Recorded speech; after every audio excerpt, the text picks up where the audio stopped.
Aujourd'hui, notre modèle urbain est périmé et il y a donc une forte nécessité de changer de paradigme.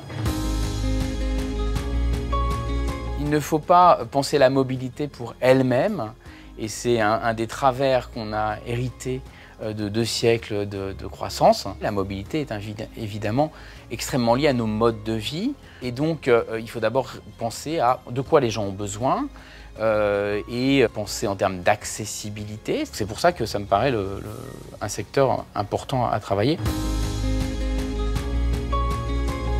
La ville industrielle, c'est la ville des réseaux. C'est les réseaux qu'on a construits au 19e siècle. Les réseaux qui d'abord n'étaient pas forcément ceux de mobilité, mais c'est les réseaux de gaz, d'éclairage, d'eau, etc. Et puis sont venus aussi les réseaux de mobilité, hippomobile, puis transport collectif, et puis la voiture a trouvé sa place et a produit ses propres réseaux. Et donc la crise que nous vivons, c'est la crise de la ville industrielle comme ville des réseaux. Travailler sur le rapport à la mobilité, c'est peut-être une entrée pour revoir un peu notre rapport au réseau en général.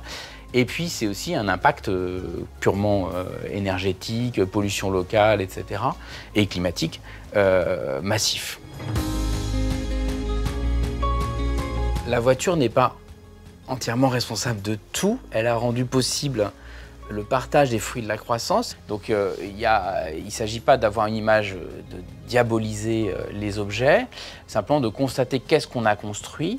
Et aujourd'hui, notre modèle urbain est périmé et il y a donc une forte nécessité de changer de paradigme, trouver un nouveau modèle urbain ou des nouveaux modèles d'aménagement de l'espace ou de vie sur l'espace, ou qui ne sont pas forcément déjà là, qui sont à réinventer collectivement, et c'est peut-être là qu'il y a un espoir collectif de trouver un modèle qui puisse rendre tout ça possible.